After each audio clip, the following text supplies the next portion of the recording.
ધોરણ 9 સમાજ પ્રથમ વિશ્વયુદ્ધ અને રશિયન ક્રાંતિ. પશ્ચિમ યુરોપના રાષ્ટ્રોની સામ્રાજ્યવાદની ભૂખ એટલે કે વધુને વધુ પ્રદેશો મેળવવાની લાલચ અને પ્રદેશ લાલસાને લીધે તેમણે એશિયા અને આફ્રિકાના દેશોમાં જઈને સંસ્થાનો સ્થાપ્યા. પશ્ચિમ યુરોપના રાષ્ટ્રોની સામ્રાજ્યવાદની ભૂખ અને પ્રદેશ લાલસાને લીધે તેમણે એશિયા અને આફ્રિકાના દેશોમાં જઈને સંસ્થાનો સ્થાપ્યા અને તેમની સત્તાનો વિસ્તાર કર્યો, એટલે કે સત્તા વધારી. વધુને વધુ પ્રદેશો છે તે પોતાના નિયંત્રણમાં લીધા.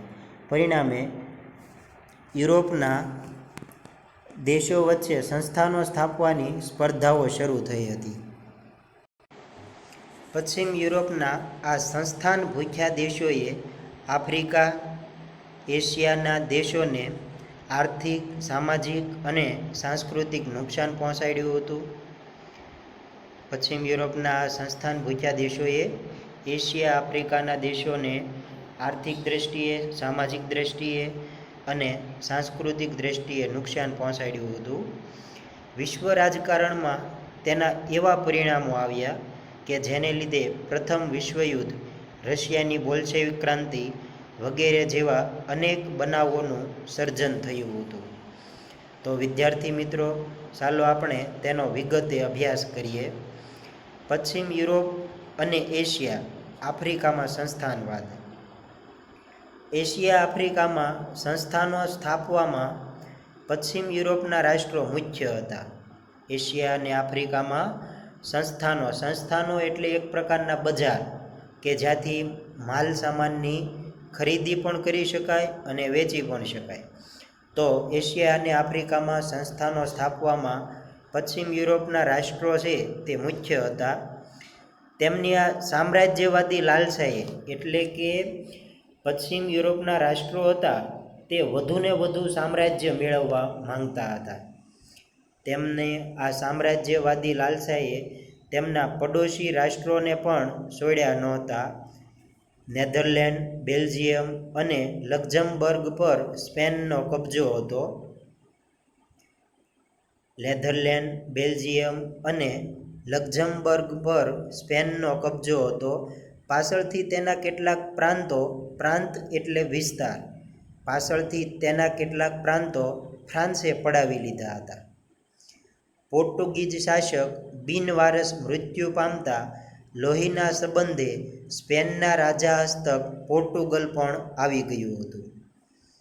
પોર્ટુગીઝ શાસક બિનવારસ મૃત્યુ પામતા લોહીના સંબંધે સ્પેનના રાજા હસ્તક પોર્ટુગલ પણ આવી ગયું હતું, જેને કારણે 6 દાયકા સુધી બિન યુરોપીય દેશોમાં સંસ્થાનો સ્થાપવાનો ઇજારો એકમાત્ર સ્પેન પાસે રહ્યો હતો. 6 દાયકા સુધી બિન યુરોપીય દેશોમાં સંસ્થાનો એટલે કે બજારો સ્થાપવાનો ઇજારો એટલે કે સત્તા એ એકમાત્ર સ્પેન પાસે રહ્યો હતો. એ જ રીતે ફ્રાન્સ અને ઓસ્ટ્રિયાની પ્રદેશ ભૂખનો શિકાર ઇટાલી તથા જર્મન રાજ્યો પણ બન્યા હતા. જોકે જ્યારે એશિયા, આફ્રિકાના દેશો પર સ્વતંત્ર યુરોપીય સત્તાઓની પકડ મજબૂત બની રહી હતી, ત્યારે આ બધા દેશો સ્વતંત્ર થઈ ગયા. એશિયા, આફ્રિકાના દેશો પર સ્વતંત્ર યુરોપીય સત્તાઓની પકડ મજબૂત બની રહી હતી, ત્યારે આ બધા દેશો છે તે સ્વતંત્ર થઈ ગયા અને તેમણે પણ પોતાના અગાઉના માલિકોના માર્ગે ચાલી એશિયા, આફ્રિકાના કેટલાક રાજ્યોને પોતાની સત્તા હસ્તક લીધા હતા.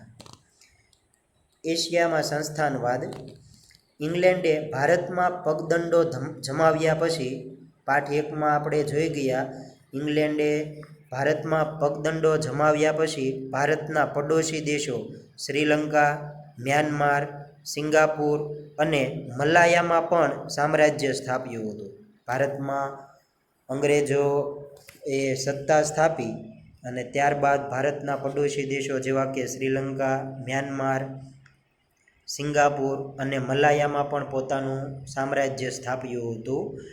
ઇંગ્લેન્ડે આગળ વધી અને સિંધમાં પ્રવેશ કર્યો, પરંતુ અફીણના વેપારને કારણે ઇંગ્લેન્ડ અને ચીન વચ્ચે યુદ્ધ થયા. અફીણના વેપારને કારણે ઇંગ્લેન્ડ અને ચીન વચ્ચે યુદ્ધ થયા, જે ઇતિહાસમાં અફીણ વિગ્રહો તરીકે જાણીતા થયા.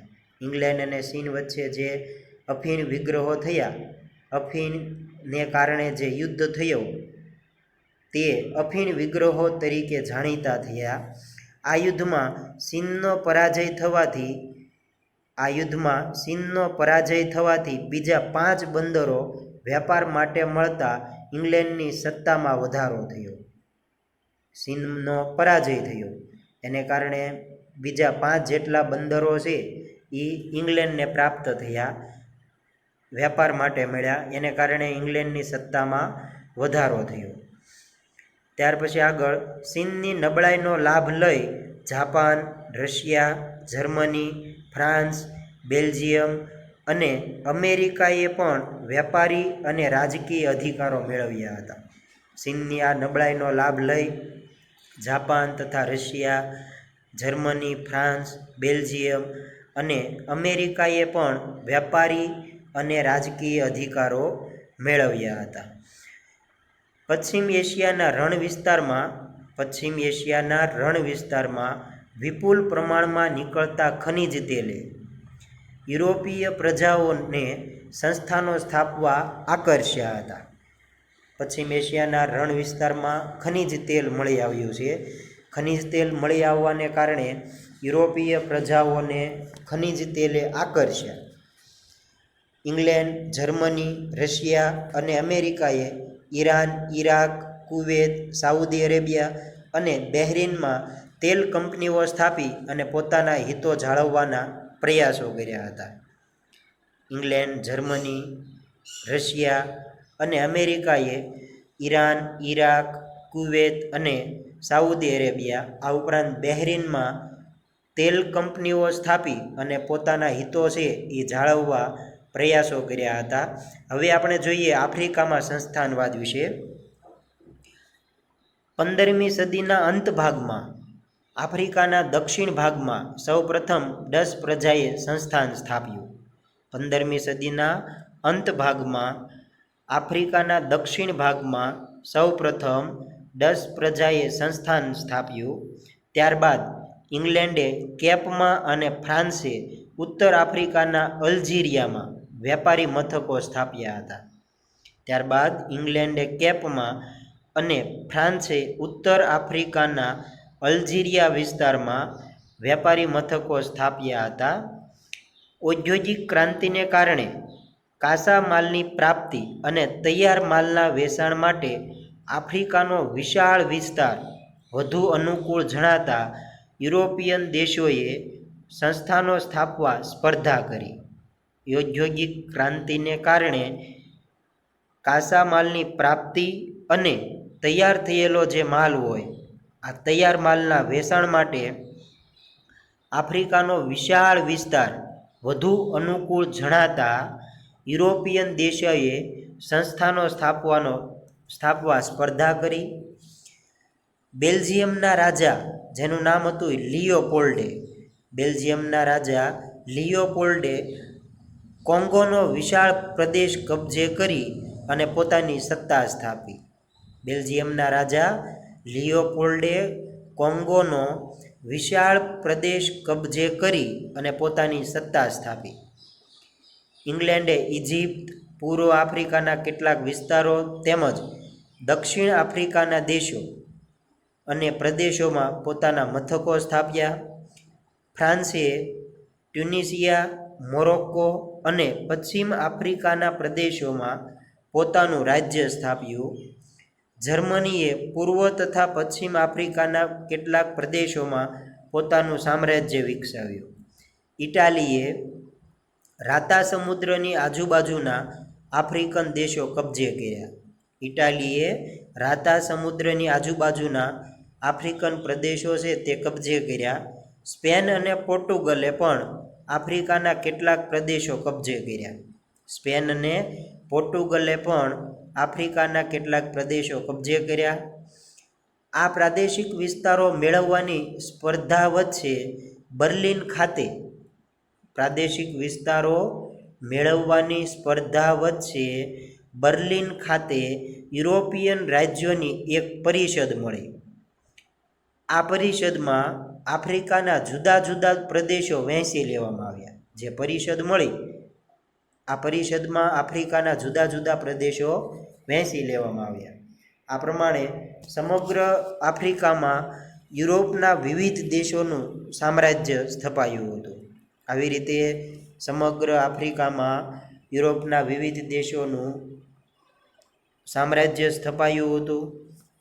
એક તરફ યુરોપના સંસ્થાન ભૂખ્યા રાષ્ટ્રો એશિયા આફ્રિકાના પ્રદેશો પર પોતાના સંસ્થાન સ્થાપી અને સ્વહસ્તક કરવા માંગતા હતા.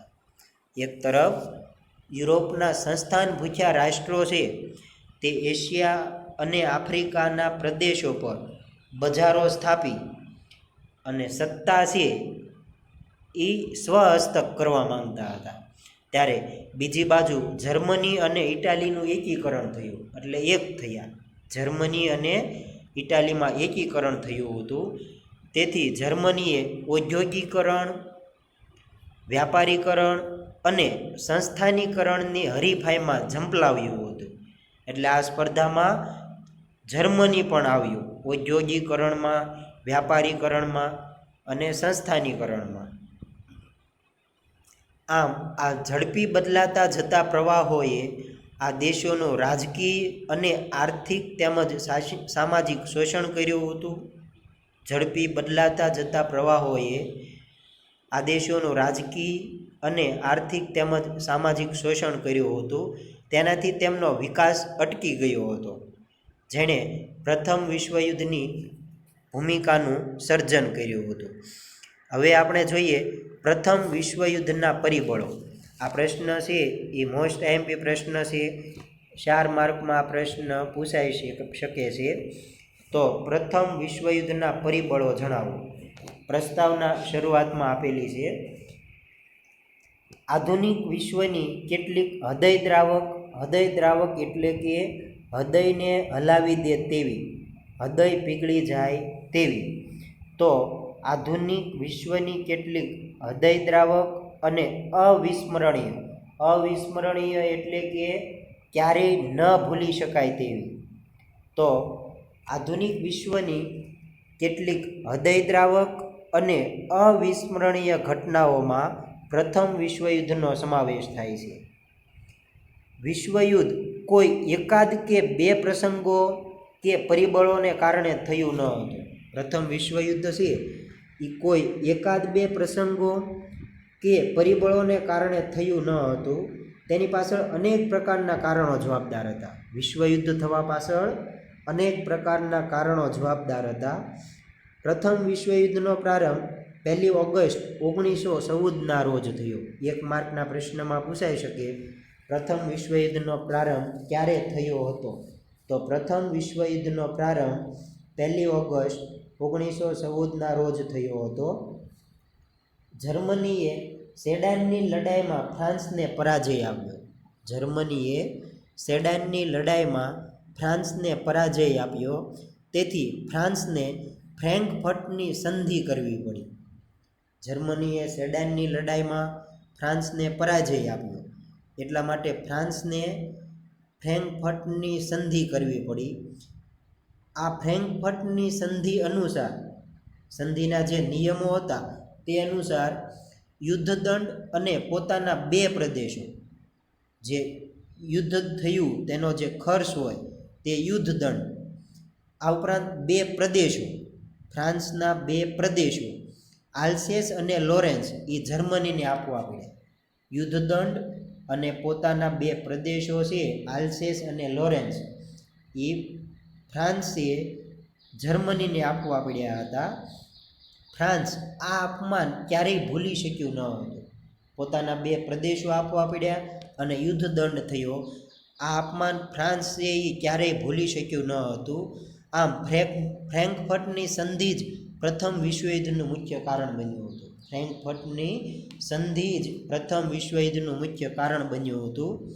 આમ એક યુદ્ધના અંતમાં એટલે કે ફ્રેન્કફર્ટની સંધિને અંતે એક યુદ્ધનો અંત આવ્યો, જ્યારે આ યુદ્ધના અંતમાં બીજા ભાવિ યુદ્ધના બીજ રોપાઈ ગયા હતા, મતલબ બીજા યુદ્ધની શરૂઆત થઈ હતી. હવે આપણે પ્રથમ વિશ્વયુદ્ધના પરિબળો જોઈએ. પહેલું પરિબળ છે આર્થિક પરિબળ. પ્રથમ વિશ્વયુદ્ધના પરિબળો અથવા કારણો, એમાંનું પહેલું કારણ આર્થિક પરિબળ. 19મી સદીમાં ઇંગ્લેન્ડે એશિયા તથા આફ્રિકામાં વિશાળ સામ્રાજ્ય જમાવ્યું હતું. 19મી સદીમાં ઇંગ્લેન્ડે એશિયા તથા આફ્રિકામાં પોતાનું વિશાળ સામ્રાજ્ય જમાવ્યું હતું. તે પોતાના સંસ્થાનોનું આર્થિક શોષણ કરીને ધનવાન બન્યું. ઇંગ્લેન્ડ છે તે પોતાના સંસ્થાનોનું આર્થિક શોષણ કરીને અને ધનવાન બન્યું. ઔદ્યોગિક ક્રાંતિ તથા સંસ્થાનવાદના ઝડપી ફેલાવાને લીધે ઔદ્યોગિક ક્રાંતિ તથા સંસ્થાનવાદના ઝડપી ફેલાવાને લીધે યુરોપને પુષ્કળ પ્રમાણમાં કાચા માલની જરૂરત પડતી. 19મી સદીની છેલ્લી 25મીમાં એટલે કે 19મી સદીની છેલ્લા 25 વર્ષમાં આપણે આગળ જોયા મુજબ જર્મનીએ એશિયા અને આફ્રિકામાં બજારો મેળવવા હરીફાઈ કરવા માંડી. 19મી સદીના છેલ્લા 25 વર્ષમાં જર્મનીએ એશિયા અને આફ્રિકામાં બજારો મેળવવા માટે હરીફાઈ કરવા માંડી. જર્મનીએ ઇંગ્લેન્ડ તથા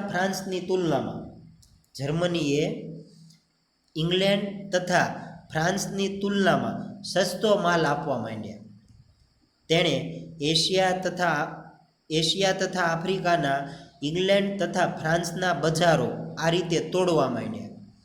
જર્મનીએ એશિયા તથા આફ્રિકાના ઇંગ્લેન્ડના તથા ફ્રાન્સના બજારો છે એ સસ્તો માલ આપીને તોડવા માંડ્યા. પરિણામે એક બાજુ જર્મની તથા બીજી બાજુ ઇંગ્લેન્ડ એના વચ્ચે તીવ્ર આર્થિક સ્પર્ધાઓ શરૂ થઈ હતી. આ જોયું આપણે આર્થિક પરિબળ વિશે.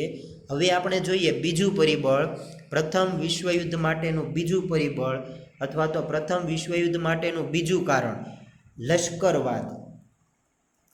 યુરોપના રાષ્ટ્રોમાં પ્રાદેશિક વિસ્તાર માટે આપણે આગળ જોયું કે અલગ અલગ રાષ્ટ્રો છે એ પ્રાદેશિક વિસ્તારો મેળવવા માટે તીવ્ર સ્પર્ધા કરતા હતા. તો યુરોપના રાષ્ટ્રોમાં પ્રાદેશિક વિસ્તાર માટે જે હરીફાઈ થઈ તેને માટે લશ્કરી બળ આવશ્યક અને મહત્ત્વનું હતું. કારણ કે લશ્કરને કારણે જ બીજા પ્રદેશ ઉપર અંકુશ જમાવી શકાય, બીજા પ્રદેશ પર નિયંત્રણ જમાવી શકાય. તો યુરોપના રાષ્ટ્રોમાં પ્રાદેશિક વિસ્તાર મેળવવા માટે જે હરીફાઈ થઈ તે હરીફાઈમાં લશ્કરી બળ જરૂરી અને મહત્ત્વનું હતું. ઇંગ્લેન્ડ, ફ્રાન્સ, ઓસ્ટ્રિયા, રશિયા વગેરે રાષ્ટ્રોએ પોતાની સૈન્ય તાકાત વધારવા માંડી હતી. ઇંગ્લેન્ડ, ફ્રાન્સ, ઓસ્ટ્રિયા, રશિયા વગેરે રાષ્ટ્રોએ પોતાની સૈન્ય તાકાત હોય તે વધારવા માંડી હતી. જાપાન, ઇટાલી, જર્મની જેવા કેટલાક રાષ્ટ્રોમાં ફરજિયાત લશ્કરી તાલીમ શરૂ થઈ હતી. જાપાન, ઇટાલી, જર્મની જેવા કેટલાક રાષ્ટ્રોમાં જે લશ્કર હોય એ લશ્કરને ફરજિયાતપણે તાલીમ આપવાની શરૂઆત થઈ હતી. સ્વરક્ષણના બહાના નીચે શસ્ત્રોનું ઉત્પાદન વધાર્યું હતું. આ બધા રાષ્ટ્રોએ પોતાના રક્ષણના બહાના હેઠળ શસ્ત્રોનું પુષ્કળ પ્રમાણમાં ઉત્પાદન વધાર્યું હતું. આમ લશ્કરવાદને ઉત્તેજન મળ્યું, પ્રોત્સાહન મળ્યું, લશ્કરવાદને ઉત્તેજન મળ્યું અને આર્થિક સ્પર્ધાઓમાં લશ્કરી સ્પર્ધા ઉમેરાતા યુદ્ધનું વાતાવરણ છે તે વધારે ઉગ્ર બન્યું હતું, તીવ્ર બન્યું હતું. હવે આપણે ત્રીજું પરિબળ જોઈએ, જૂથબંધી ગુપ્ત સંધિઓ. પ્રથમ વિશ્વયુદ્ધ સર્જવામાં જૂથબંધીઓ અને ગુપ્ત કરારોએ પણ મહત્વનો ભાગ ભજવ્યો. પ્રથમ વિશ્વયુદ્ધ થવામાં જૂથબંધીઓ અને ગુપ્ત કરારોએ મહત્વનો ભાગ ભજવ્યો. પ્રથમ વિશ્વયુદ્ધ પહેલાં વિશ્વ બે જૂથમાં વહેંચાયેલું હતું. પ્રથમ વિશ્વયુદ્ધ નહોતું થયું એ પહેલાં વિશ્વ છે એ બે જૂથમાં વહેંચાયેલું હતું. એક બાજુ જર્મની, ઓસ્ટ્રિયા, હંગેરી, બલ્ગેરિયા તથા તુર્કસ્તાનનું જૂથ અને બીજી બાજુએ ઇંગ્લેન્ડ, ફ્રાન્સ, રશિયા તથા જાપાનનું જૂથ હતું. આ બંને જૂથો વચ્ચે ઈર્ષ્યા, દુશ્મનાવટ, શંકા, કુશંકા, ભય અને તિરસ્કારની ભાવના પેદા થઈ. વિશ્વ છે એ બે જૂથમાં વહેંચાયેલું હતું અને આ બંને જૂથ છે એમાં અંદરો અંદર ઈર્ષ્યા, દુશ્મનાવટ, શંકા, કુશંકા, ભય અને તિરસ્કારની ભાવના ઉત્પન્ન થઈ. એકબીજા રાષ્ટ્રો છે એ એકબીજાને શંકાની નજરે જોતા. એકબીજા વચ્ચે ઈર્ષ્યા હતી, દુશ્મનાવટ હતી, તિરસ્કારની ભાવના હતી. તો આવી જે ભાવના છે, શંકા કુશંકાની નજરે જોવાની વૃત્તિ છે, દુશ્મનાવટ છે, ઈર્ષ્યા છે, એ પ્રથમ વિશ્વયુદ્ધનું મહત્વનું પરિબળ બન્યું હતું. હવે આપણે જોઈએ ચોથું પરિબળ, ઉગ્ર રાષ્ટ્રવાદની ભાવના. ચોથું પરિબળ, ઉગ્ર રાષ્ટ્રવાદની ભાવના. બેલ્જિયમ અને ગ્રીસની સ્વતંત્રતા. બેલ્જિયમ અને ગ્રીસની સ્વતંત્રતા તેમજ ઇટાલી અને જર્મનીનું એકીકરણ એ રાષ્ટ્રવાદના પરિણામો હતા. રાષ્ટ્રવાદ વિશે તમે ધોરણ 8માં ભણી ગયા. રાષ્ટ્રવાદ એટલે કે પોતાના દેશ પ્રત્યે એકાત્મકતાની ભાવના અથવા તો લાગણી. પોતાના દેશ પ્રત્યે એકાત્મકતાની લાગણી અને બીજા દેશ પ્રત્યે નફરત હોય, ધૃણા હોય. તો બેલ્જિયમ અને ગ્રીસની સ્વતંત્રતા તેમજ ઇટાલી અને જર્મનીનું એકીકરણ એ રાષ્ટ્રવાદના પરિણામો હતા. પરંતુ ત્યારબાદ યુરોપમાં રાષ્ટ્રવાદની ભાવનાએ ઉગ્ર અને સંકુચિત સ્વરૂપ ધારણ કર્યું હતું. યુરોપમાં રાષ્ટ્રવાદની ભાવનાએ ઉગ્ર અને સંકુચિત સ્વરૂપ ધારણ કર્યું હતું. યુરોપમાં આર્થિક ઈર્ષ્યાઓ, ખેંચતાણો, પ્રતિસ્પર્ધાઓ અને સામ્રાજ્યવાદ એ એટલો બધો વધી ગયો કે એકબીજાના રાષ્ટ્રોના હિતો ટકરાવા લાગ્યા. યુરોપમાં આર્થિક ઈર્ષ્યાઓ, ખેંચતાણો, પ્રતિસ્પર્ધાઓ અને સામ્રાજ્યવાદ એ એટલો બધો વધી ગયો કે એકબીજાના રાષ્ટ્રોના હિતો છે એ ટકરાવા લાગ્યા. યુરોપના અગ્રગણ્ય રાષ્ટ્રોએ પોતાના પ્રજાજનોને ઉગ્ર, આક્રમક દેશભક્તિના પાઠો ભણાવ્યા. યુરોપના જે આગળ પડતા રાષ્ટ્રો હોય તેણે પોતાના લોકોને, પોતાના પ્રજાજનોને ઉગ્ર, આક્રમક દેશભક્તિના પાઠો ભણાવ્યા. એટલે કે એવા પાઠ ભણાવ્યા કે પોતાના દેશ પ્રત્યે પ્રેમ ઉત્પન્ન થાય, લાગણી ઉત્પન્ન થાય અને અન્ય દેશ પ્રત્યે નફરત ઉત્પન્ન થાય. પોતાના દેશ પ્રત્યે પ્રેમ અને અન્ય રાષ્ટ્રો પ્રત્યેની ધૃણા એટલે નફરત. તો પોતાના દેશ પ્રત્યે પ્રેમ અને અન્ય રાષ્ટ્રો પ્રત્યેની ધૃણાને પ્રોત્સાહન આપવામાં આવ્યું અને આવું પ્રોત્સાહન છે એ યુરોપના અગ્રગણ્ય રાષ્ટ્રોમાં આપવામાં આવ્યું.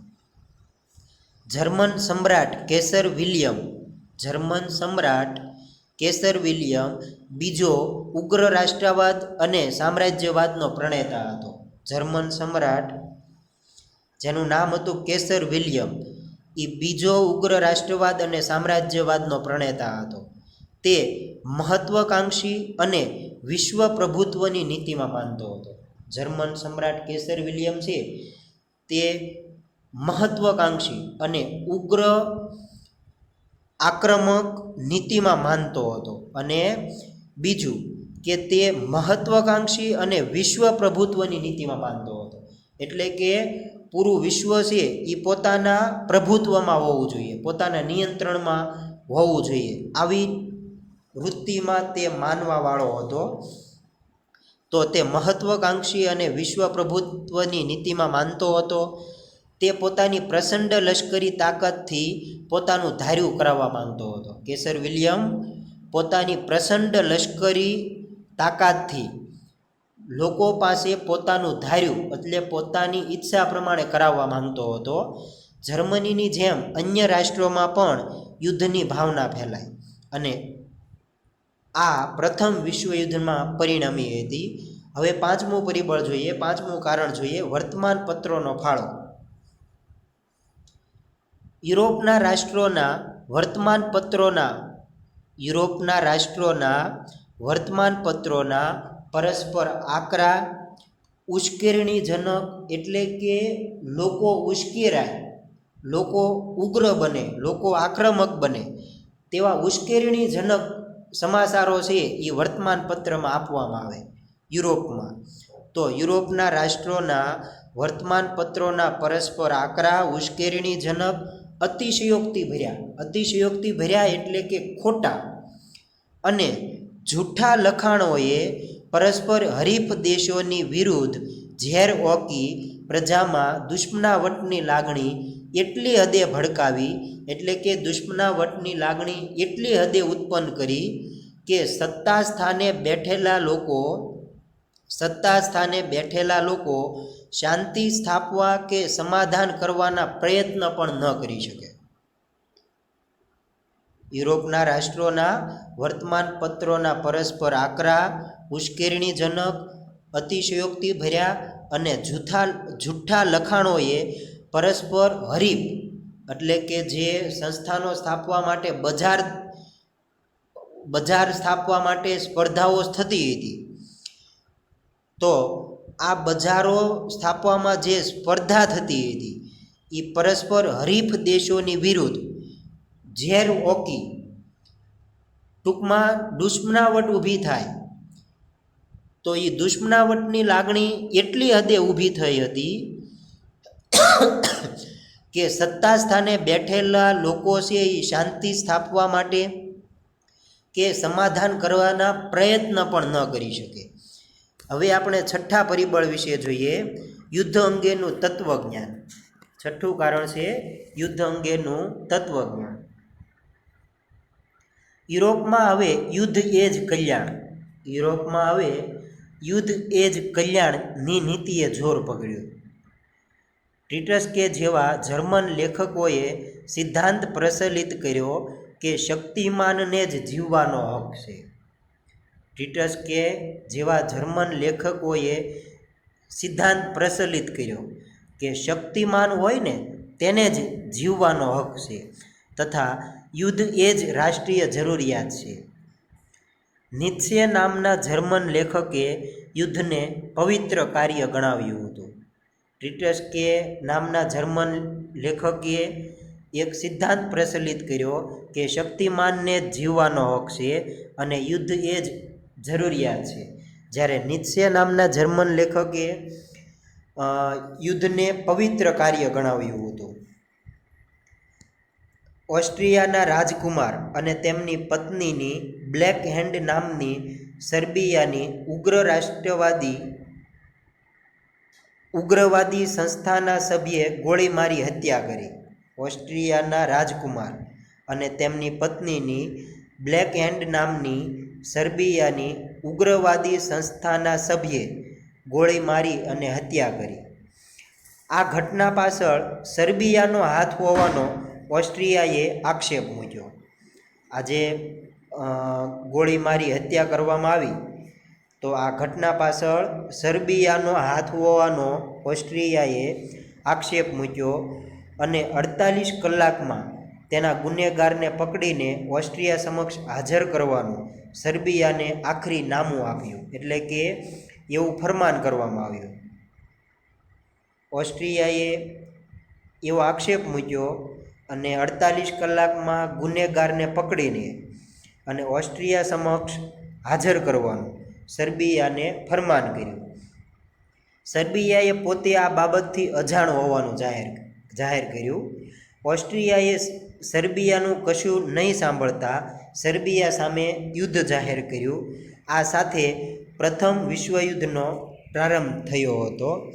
અહીં આપણે પ્રથમ વિશ્વયુદ્ધના પરિબળોમાં 6 પરિબળ વિશે જોયું. પહેલું પરિબળ આર્થિક પરિબળ, બીજું લશ્કરવાદ, ત્રીજું જૂથબંધી ગુપ્ત સંધિઓ, ચોથું ઉગ્ર રાષ્ટ્રવાદની ભાવના, પાંચમું વર્તમાનપત્રોનો ફાળો, છઠ્ઠું યુદ્ધ અંગેનું તત્વજ્ઞાન. તો બાળ મિત્રો, તમારે લોકોએ આ પ્રશ્ન છે પ્રથમ વિશ્વયુદ્ધના કારણો જણાવો અથવા તો પ્રથમ વિશ્વયુદ્ધના પરિબળો જણાવો.